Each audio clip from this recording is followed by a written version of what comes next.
So அன்னைக்கு லைஃப்பில் அந்த அந்த அஃபெக்ஷன் வந்து ரொம்ப கிட்ட இருந்தது.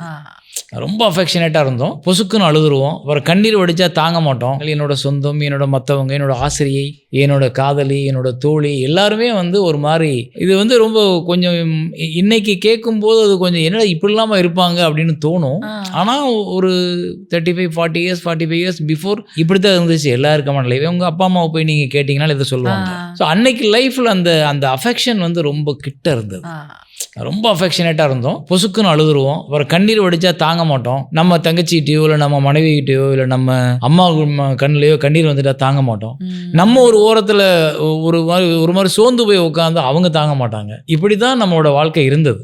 அது இன்னைக்கு கடந்து வந்து எல்லாருக்கும் நிறைய ஃப்ரீடம் கிடைச்சு எல்லாருக்கும் அவங்க கையில் ஃபோன் வந்து இப்போ எல்லாரும் ஒரு செப்பரேட் ஃபீல்டில் இருக்கும். தனித்தனியான வாழ்க்கை. ஒரு வீட்டுக்குள்ள 4 பேர் இருந்தாலும் 4 உலகத்தில் இருக்கிறோம். அது வரும்பொழுது அது கொஞ்சம் தொலைஞ்சு போனதுனால இன்னைக்கு யாராலையும் அதை உணர முடியல. ஆனால் முன்னாடி அந்த லைஃப் அப்படித்தான் இருந்துச்சு. சேரன் வந்து அந்த மாதிரியான ஒரு பாண்டிங் மிக்க ஒரு இடத்துல அது எனக்கு மட்டும் இல்லை, என்னோட ஊருக்கு. ஏன்னா நான் எங்கள் வீட்டில் வளர்ந்ததை விட எங்கள் ஊரில் பக்கத்தில் இருக்க எல்லார் வீட்டில் வளர்ந்தது தான் அதிகம்.